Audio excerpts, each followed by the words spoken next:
Jaya Jaya Shri Caitanya Jaya Nityananda. Jaya Jaya Shri Caitanya Jaya Nityananda.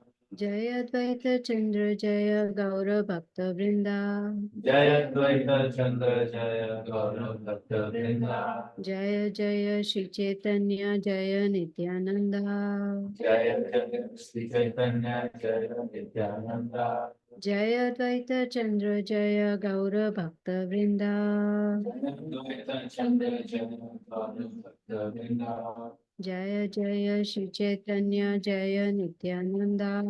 Jaya Jaya Shri Caitanya Jaya Nityananda.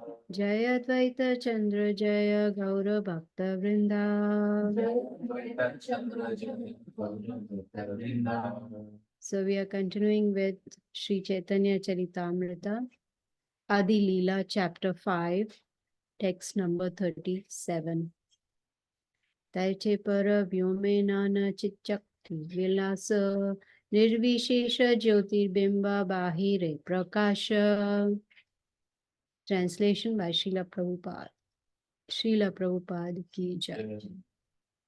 Thus, in the spiritual sky, there are varieties of pastimes within the spiritual energy.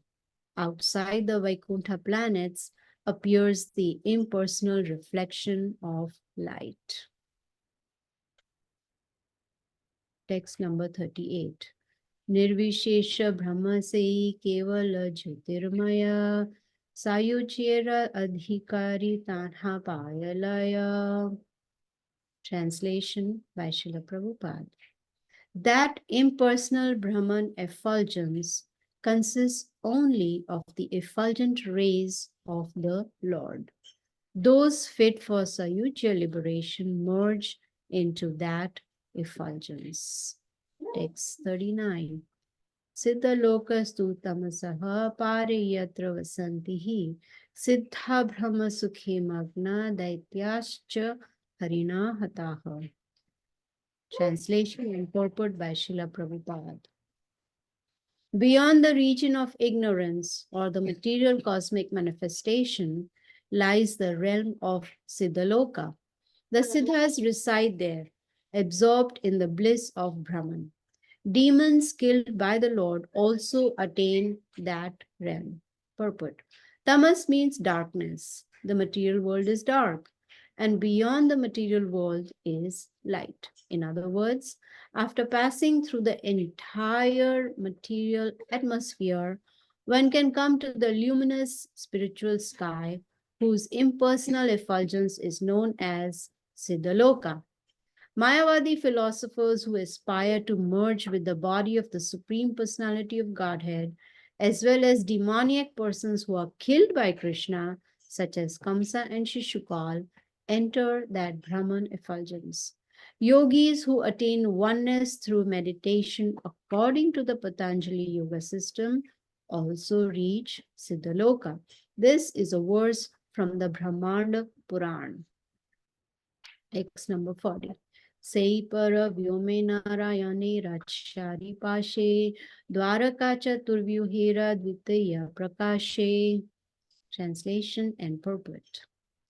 In that spiritual sky, on the four sides of Narayan are the second expansions of the quadruple expansions of Dwaraka. Purport. Within the spiritual sky is a second manifestation of the quadruple forms of Dwarka from the abode of Krishna. Among these forms, which are all spiritual and immune to the material modes, Sri Baladev is represented as Maha Shankarshana.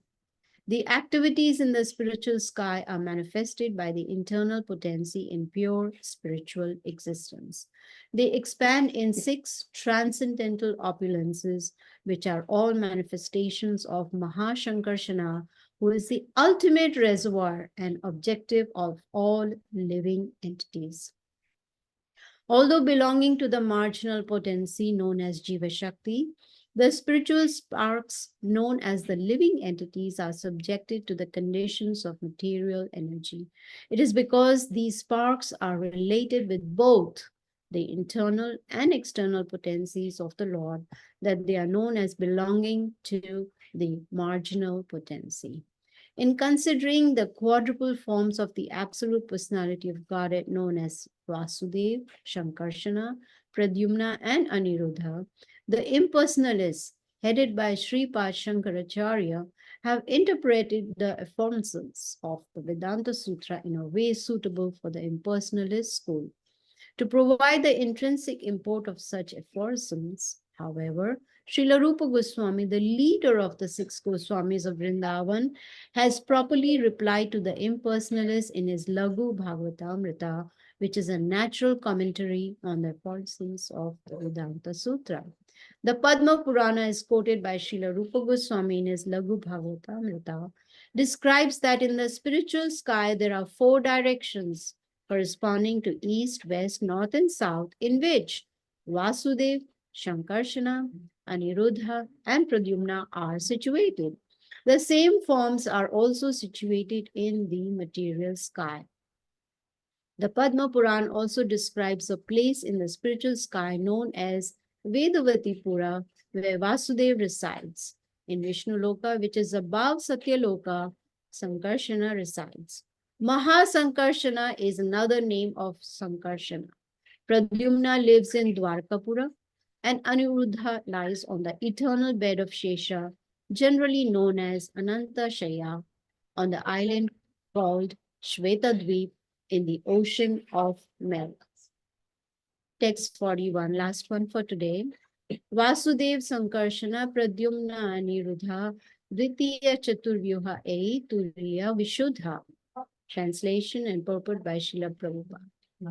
Vasudev, Sankarshana, Pradyumna, and Aniruddha constitute this second quadruple. They are purely transcendental. Om Agyanatimirandasya Gyananjana Shalakaya Chakshurunmilitam Yena Tasmai Shri Gurave Namaha.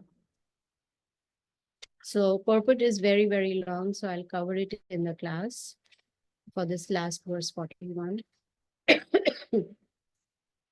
So this chapter is about glories of Lord Nityananda, Balarama. Lord Nityananda is Balaram and Balaram is Lord Nityananda. So all these verses that we read today from 37 to 41, even in Srila Prabhupada's purpose, nicely explains that the devotees of the Lord, they go to Vaikuntha. And in spiritual sky, many different pastimes take place. Now, outside the Vaikuntha is impersonal effulgence, which is the Brahma Jyoti of the Supreme Lord, and is actually the impersonal reflection of the light, that's coming from Brahma Jyoti. And if you remember, we learned about this Brahma Jyoti even in Bhagavad Gita. We learned about it even in Srimad Bhagavatam.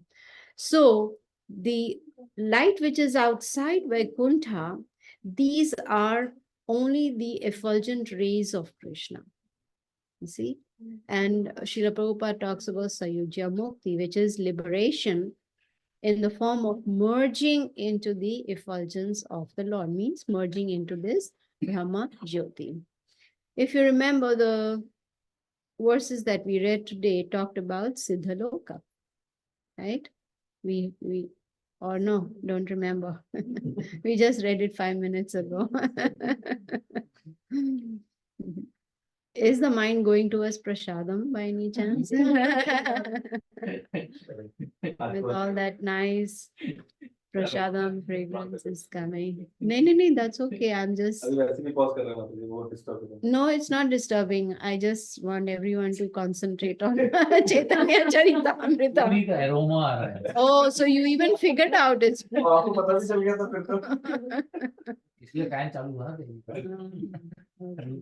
So we are actually deviating from the from Krishna Katha. So there's description about Siddhaloka, and Siddhaloka, it is beyond this material world. We have learned that the whole creation is divided into two parts. One is the material and the other is the spiritual. So Srila Prabhupada explains that Brahmaloka is the topmost material planet. And then comes, of course, the abode of Lord Shiva, and then comes all the Vaikuntha planets. So beyond this material world lies Siddhaloka, and it is considered to be dark and ignorance. Do you agree? No. Material world is dark and in ignorance, but not Siddhaloka. That is where Lord Brahma resides. So it is said that those who want to go to Siddhaloka, they have to really work really hard. Just like if you want to become a mystic yogi, you have to practice mystic yoga for many, many years. It's not possible to just go to a meditation class and say, oh, I've become a mystic yogi. That is not possible. So material world is considered dark and full of ignorance. And beyond this darkness is light, which is the spiritual sky or all the Vaikuntha planets. Now, if one wants to pass through this entire material atmosphere, only then one will be able to come to the level of spiritual sky, which means you have to, it's a long way to go to the Vaikuntha planets. Now, in one of his lectures, Srila Prabhupada says that if one wants, one can go to Vaikuntha just like that. Means one can get that Vaikuntha consciousness in just one moment. Mostly people talk about liberation, which is what? Give up this material body and go somewhere. That is liberation. No. Bhagavad Gita teaches us liberation is a state of consciousness. It depends on how sincerely and seriously we follow the process of Krishna consciousness. Sorry. Only then we will be able to proceed towards Krishna Loka or one of the Vaikuntha planets. So, the effulgence of the spiritual sky is called Siddhaloka. And those who want to merge into the Brahma Jyoti, they are the ones who reach Siddhaloka. And of course, Prabhupada says that there are people who are absorbed in the bliss of Brahman, means that Brahma Jyoti, that effulgence which is coming.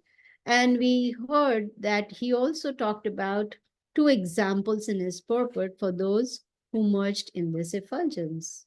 Do you remember? Kamsa and Shishpa. Yes, Kamsa and Shishupal. They were killed by Krishna, but they attained Siddha Loka. They merged into they entered into Krishna's Brahma Jyoti. So even yogis, their whole goal of that meditation is so that they can reach Siddha Loka. They are not thinking of going to Krishna Loka or to Vaikuntha planets. But question is, what do devotees aspire for? Do they aspire to come back into the material world? Do they aspire Siddha Loka? Then what do they aspire? They aspire to go to Krishna Loka. Why? Because there are desire trees? Because there is no yes to serve the Supreme Lord, not to enjoy over there. Once bitten, twice shy. We already had the mentality of being served in Krishna Loka. That's why we came down here. But the devotees, Srila Prabhupada says, they aspire to go to Krishna Loka so that they can serve Krishna. Now, the $1,000,000 question is how to go to Krishna Loka. Is there a airline ticket available? There is. Is it that Vaikuntha Airlines? But where do you buy that ticket? What is the price we pay for that ticket? Is it $2,000? Yes. Yes. When Srila Prabhupada says, I have the key to the back door of Vaikuntha.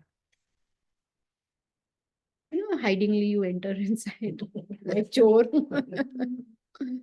But what he means is that if we follow his process, we can get access to Krishna Loka. So, Krishna, he has given us knowledge in the Bhagavad Gita. We have it in Srimad Bhagavatam, and now we are learning from Sri Caitanya Charitamrta, which has references from the other scriptures also, like from the Puranas and Upanishads. So, The purports in Srila Prabhupada's books, they are the ones that give us what you call the knowledge in simple terms that we can follow and go back to Godhead. So, what do we need to do is just follow Guru's instructions and Krishna's instructions. Simple. Very, very simple. Is it simple? No, it's not that simple. Everything is there. But the mind says, not today, maybe tomorrow.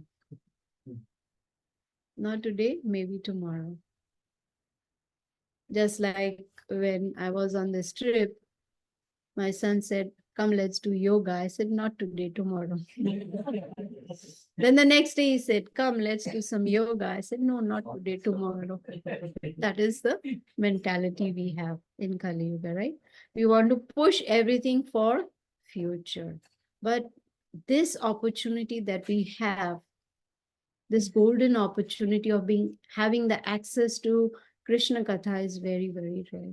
So we should take full advantage of that. So if we follow Guru's instructions very strictly, I was listening to, these small snippets that is posted in GKG, right? In the WhatsApp group. A small, very, very small instructions from Guru Maharaj. I'm going to play one today after the class, but there also all that is there is follow Guru and Krishna. That's about it. That is the key to success in spiritual life.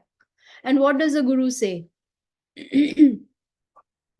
Recently, Guru Maharaj said, Sadhu from that one. Guru Sadhu Shastra. Yes, follow Guru Sadhu Shastra. Yes. Even those daily meditations that are posted, they're all talking about that only. How we can become sincere in this spiritual path. All he says is chant your rounds attentively, follow 4 regulative principles very strictly, read Srila Prabhupada's books every day, serve in the temple, go to the temple every Sunday, preach to as many as you can. See, all these are the same instructions that come over and over again. Now one may say, why is he repeating it again? Isn't there something new? I remember someone had told me after hearing Bhagavad Gita for some time, is there something new you can tell me? Something new? No, we cannot create something new, right? We are imperfect beings. We cannot create something perfect. Everything is given in the scriptures. So there is no need to create anything new. You see? So another question is, when we have these instructions, are we following them? Yes. We have to think about it, need to meditate on it. It's not that, we wake up in the morning and do whatever we have to do. It's like we actually go on autopilot. Yes? Is that the right word? Autopilot, right? Okay, this is what time I have to wake up. This is the time shower. This is the time puja. This is the time chant. It's like no one has to tell us. We don't have to set an alarm that, the phone says chant or the phone says read. No, it's just automatic. And then we go to work and it's like the whole thing is like someone had chabi gumaya, this started on the body and the body starts.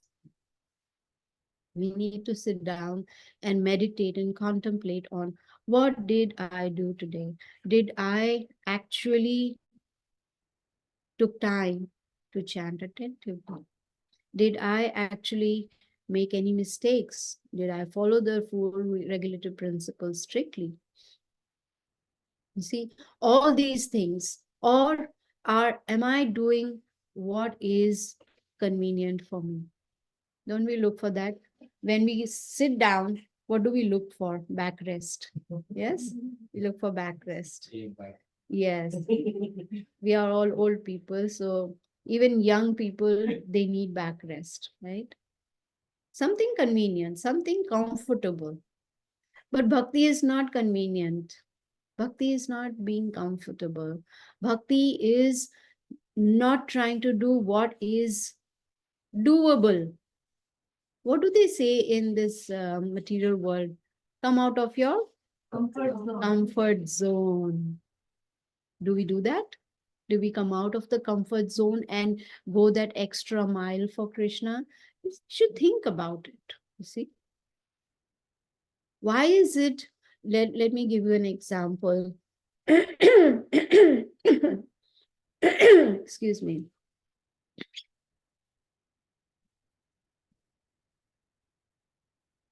Why is it that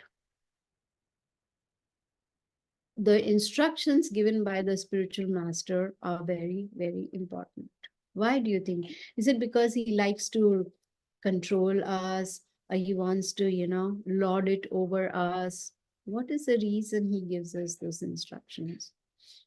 It is good for us. It is good for us. It's beneficial. It will help us to progress spiritually. So, one of the things that he keeps repeating again and again, and we will hear that audio also later on, he says, we must go to the temple every Sunday. Wasn't this the recent meditation?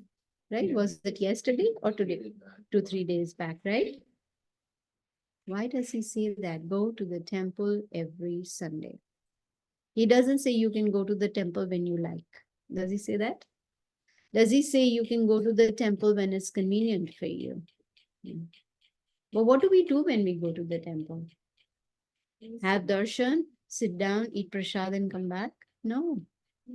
We need to do some service. Now, there is a reason behind saying why we need to go to the temple every Sunday. Now, one may say, I go to the temple, but I go when it is convenient for me. Maybe Monday, Tuesday, Wednesday, Thursday, Friday, Saturday, any day, any time when the darshan is open. That's not the purpose.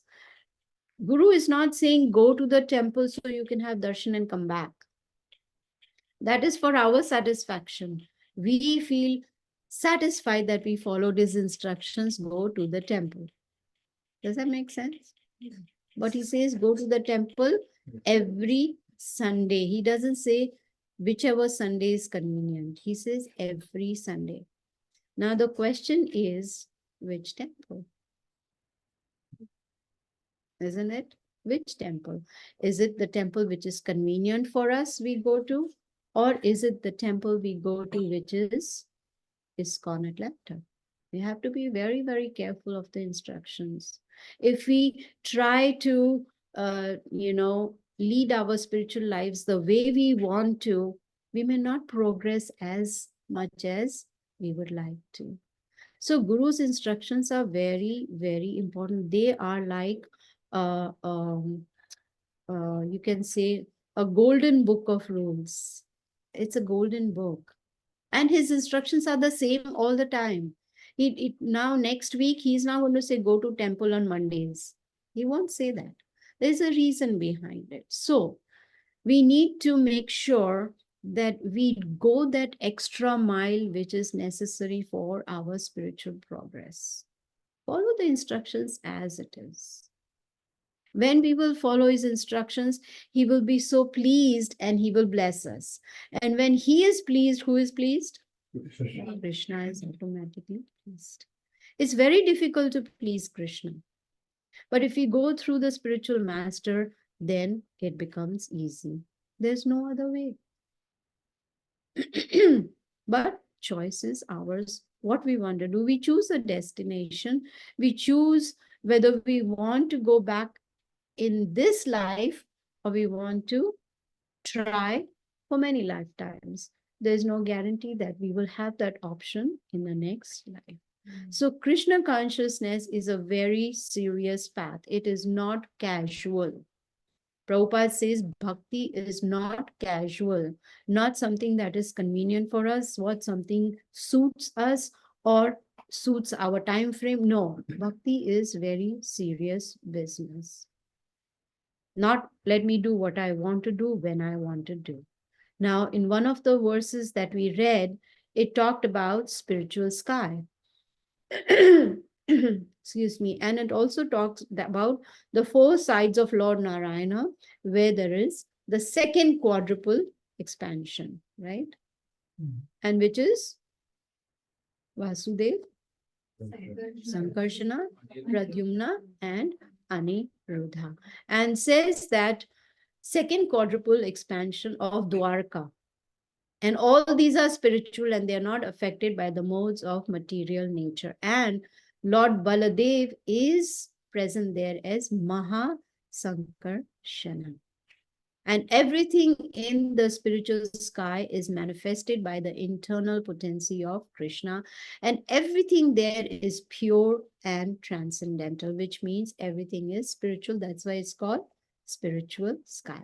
Now, Mahasankarshana, Srila Prabhupada says, is the ultimate reservoir and he's the objective of all living entities. It doesn't say, only the devotees. No, he's talking about all living entities. So that is a position of Lord Sankarshana, Mahasankarshana, who's also known as Sankarshana. And who are we? We are those spiritual sparks, parts of Krishna who have come in this material world and have become conditioned.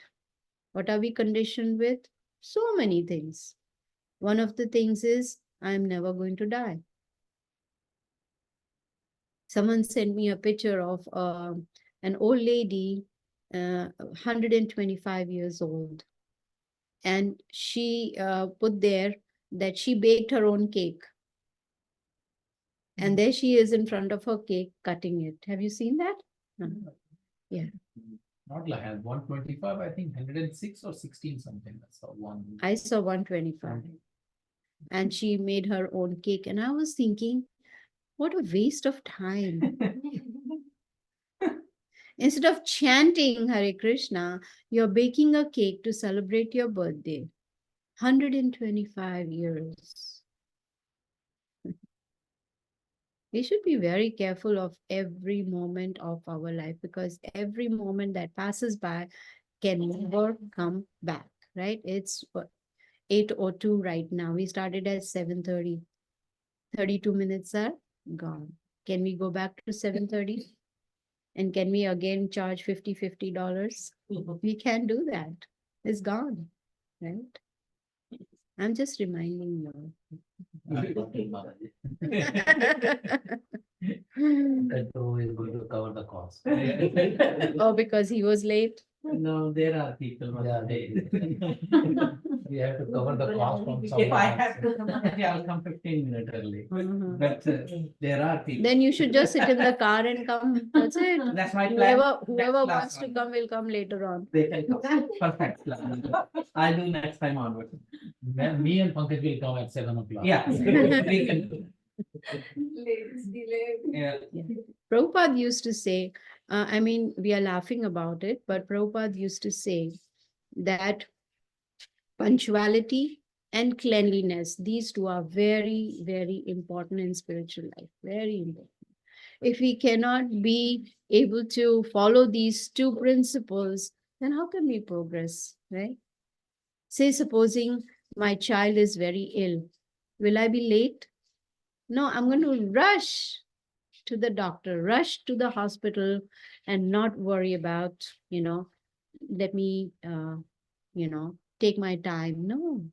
So hearing about Krishna, not because I am speaking, but hearing about Krishna, reading Sri Chaitanya Charitamrta, hearing it is very beneficial for all of us. So we are actually conditioned in this material life, and we have so many different kinds of conditioning.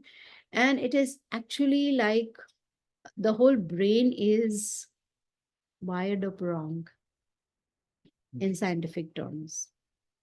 And one time someone asked Srila Prabhupada, what are you doing? You're brainwashing people here in America. He said, yes, they are so dirty, I have to clean them. Right? That's the conditioning. Our brains are not clean. And this philosophy that we are hearing, the Krishna Katha that we are hearing is washing our brains. It helps us to get conditioned in the right way, in Krishna conscious way. You see? And in one of the purpose, Srila Prabhupada talks about our position as living entities. Who are we? Marginal energy, right? There's spiritual, there's material, and then there is marginal energy. So we have a choice whether we want to go to that spiritual energy side or we want to fall down into the material energy. The choice is ours. What the choice is given to us even in Bhagavad Gita, if you remember. Chapter 15, verse 15. Sarvasya chaha Redi Sanivishto Mataha Smritir Jnanam Apohanam cha. So he's giving us options. Remember me, forget me, or what?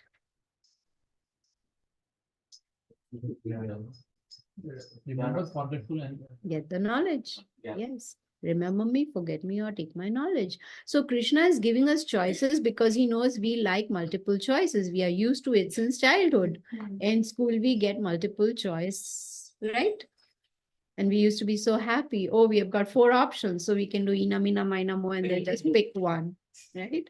If we haven't studied. Right? So here Krishna is also giving us multiple choices, whether we want to remember him, forget him, or get his knowledge. The choice is ours. Now, in one of the purpose, Srila Prabhupada talks about Rupa Goswami, who has explained the spiritual sky as having 4 directions, north, south, east, and west. And Vasudev, Sankarshana, Aniruddha, and Pradyumna, they are situated. And in the spiritual sky, there is a place called Vedavati Pura.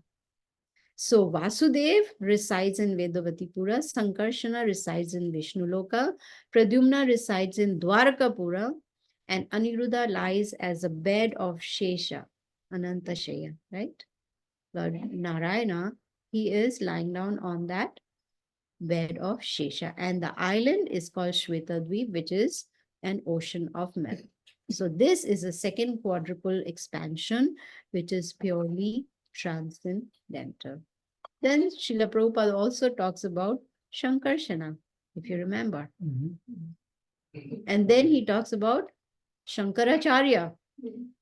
Yes, he talks about Shankaracharya, who's none other than Lord Shiva, and his philosophy was about impersonalism. Now, we all have heard from Srila Prabhupada that when the people in general started following Vedas without any discrimination, for instance, meat eating. See, in the script Vedas, it is mentioned about killing animals, but there is a process.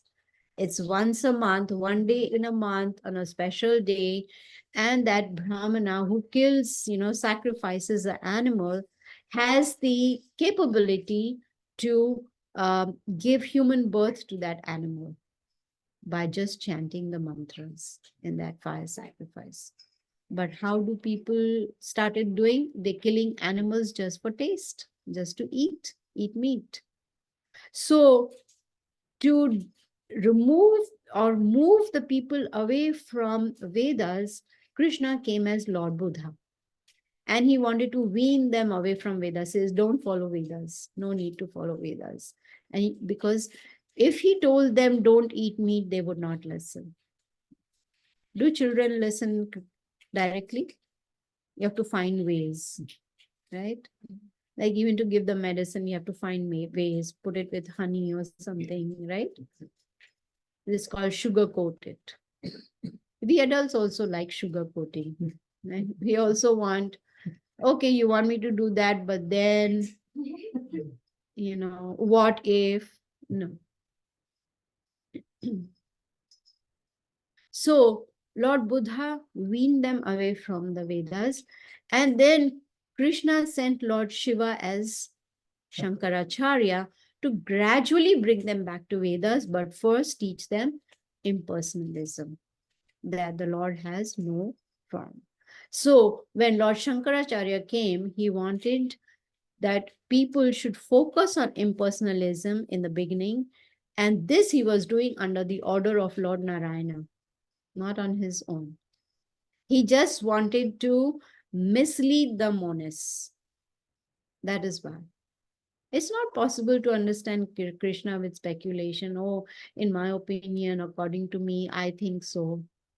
One time, someone told me, I think, why does Prabhupada says Bhagavad Gita as it is? I want Bhagavad Gita as I want it to be. I said, good luck to you. Because I want to hear what I like to hear.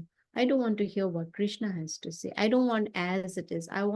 People want scriptures like as they think it should be, as in my opinion. No, it has to be as it is. So it is not possible to understand the Lord with experimental knowledge because we have four defects, right? We have tendency to cheat. We make mistakes. Do we? Do we make mistakes? Yes. All the time. All the time. Sometimes the same mistake over and over again. Imperfect senses, and we are in illusion. These are the four defects we have. So if we are defective pieces, how can we give perfect knowledge? Perfect knowledge comes from perfect source only. So we cannot give our opinions or interpretations on perfect knowledge. And of course, the Vedas are the authority. Who wrote the Vedas? Krishna himself in the form of Srila Vyasadeva. So we should accept it as it is without any interpretation. Then Srila Prabhupada in the purport, I'm taking points from the purport of verse 41, and I'll cover only half the purport because it's a very long purport, and we'll continue in the next class. So Srila Prabhupada says that the quadruple forms can be understood in Shuddha Sattva, which means pure goodness, which means we need to be qualified to be in the mode of pure goodness. Then and only then, Prabhupada says, we will have complete absorption in Krishna. Now we again have a choice. Do we want to be absorbed in Krishna? If yes, here is the formula. So these quadruple forms, they are full in 6 opulences. Aishwarasya Samagrasya, Virasya, Yashashriya, right? We have heard this verse from Parashar Muni. He gives the 6 opulences that the Lord has in full. So to understand quadruple forms, we should know the difference. And the difference is between material and spiritual worlds. Now, the knowledge from the Bhagavad Gita, Srimad Bhagavatam, and Sri Chaitanya Caritamrta, they help us to learn about these opulences. They help us to know what is the abode of Krishna. What does Krishna look like? What is in Krishna Loka? What are the Vaikuntha planets? And it also teaches us about the different incarnations of the Lord. How many incarnations are there of the Lord? Unlimited. We cannot even calculate it.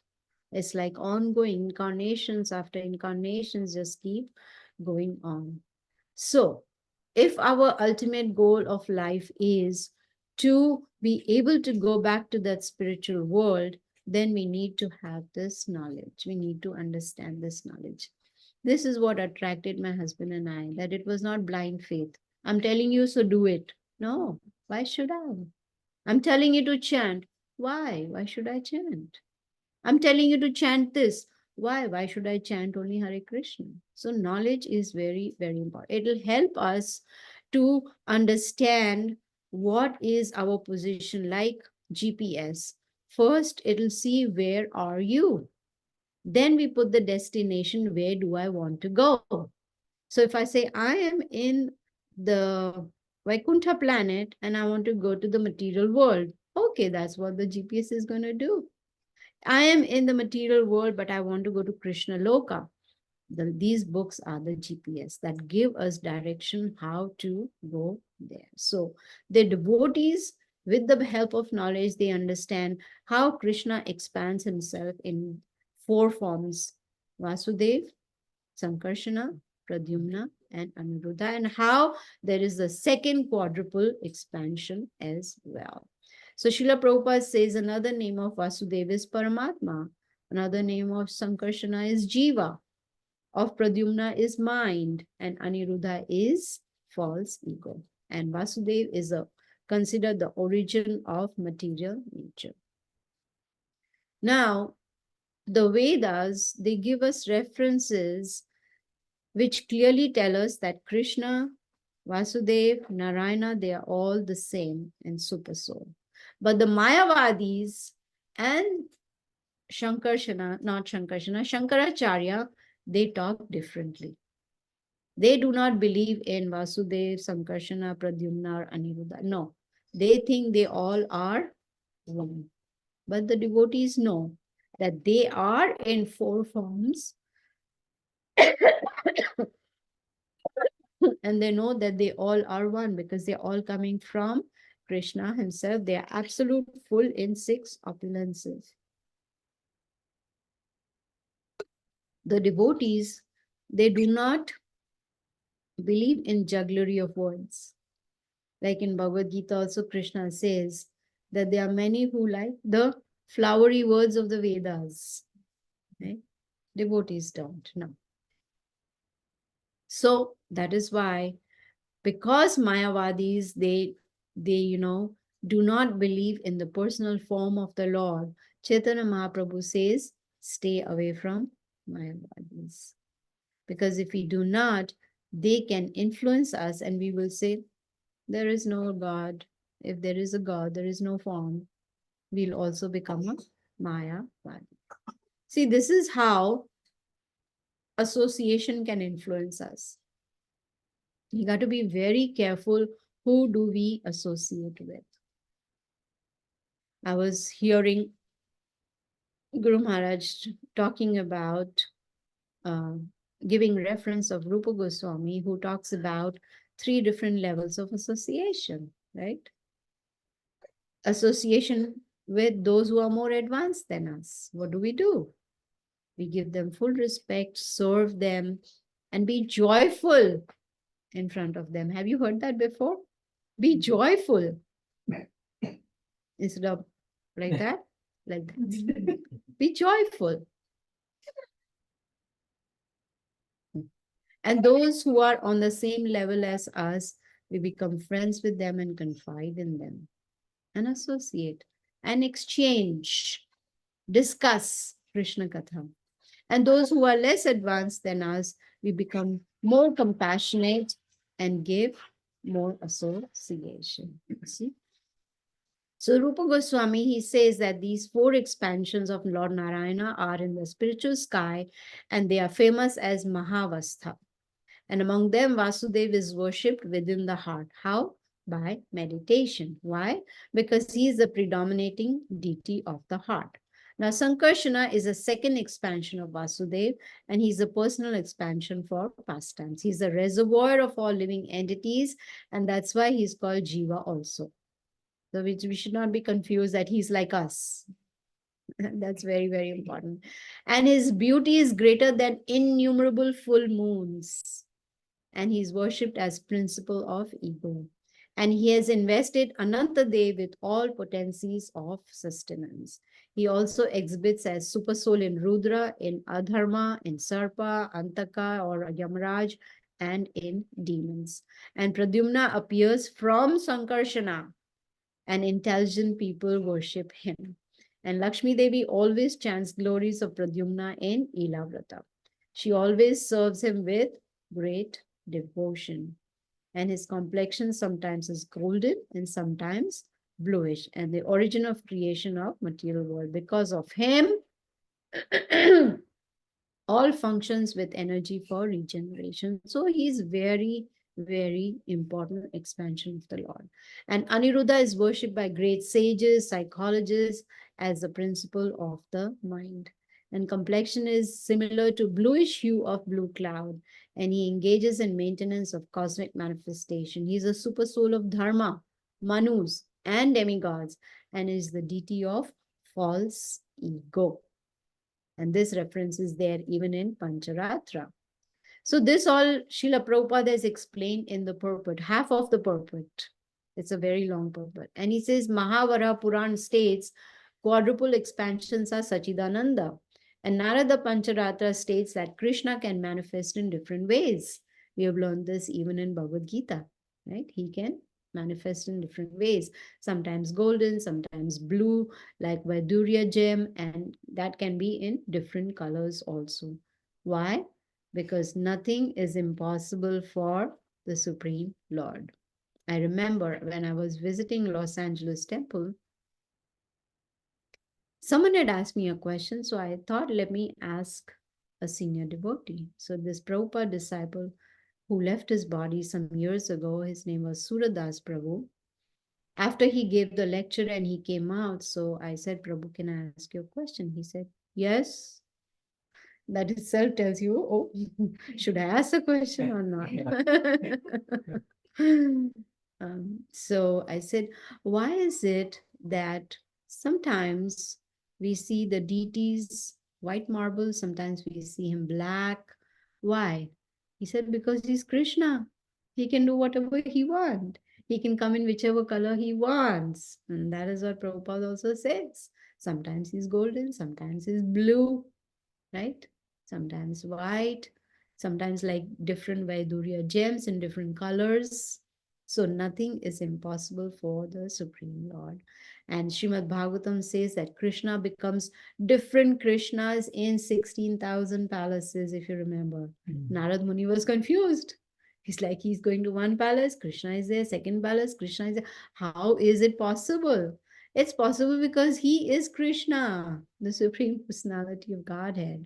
And Padma Puran states that Krishna can take various forms at the same time. When we take part in a drama or a play or anything, can we be present in different scenes at the same time in different costumes? No. Krishna can do that because he has inconceivable potencies, which is quite difficult for us to understand.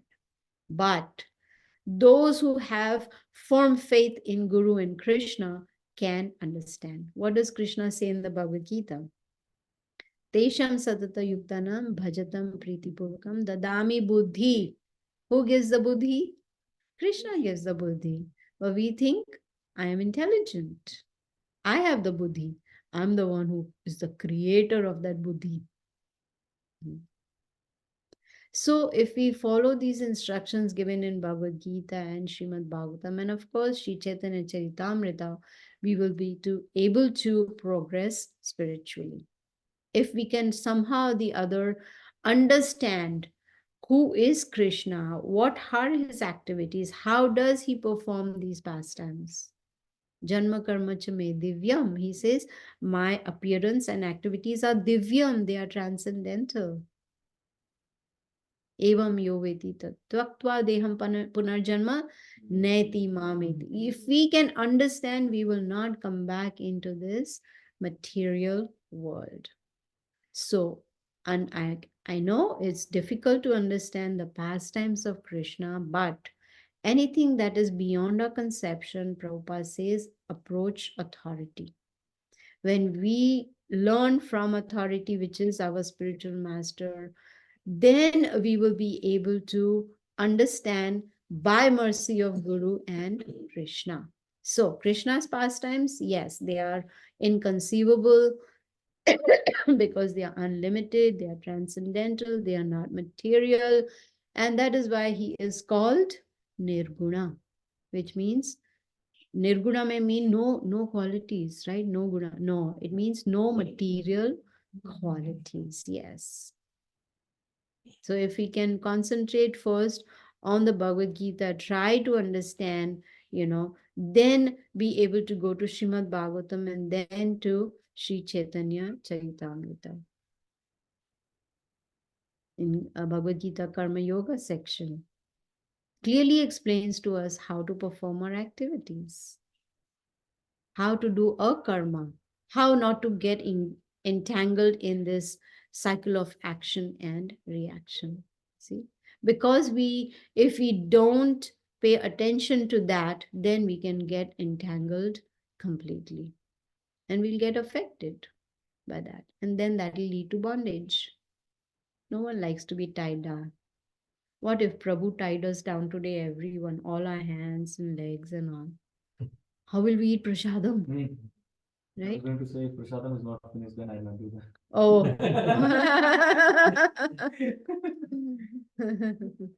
You see? So, if we want to be liberated in consciousness while in this material body, then we take to the instructions of Guru and Krishna very, very seriously. You see?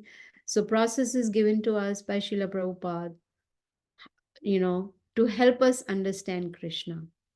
But to be able to understand Krishna, we need the mercy of Guru and Krishna. And the mercy will be bestowed upon a devotee when the devotee sincerely and seriously follows this path of Krishna consciousness. Then success is guaranteed.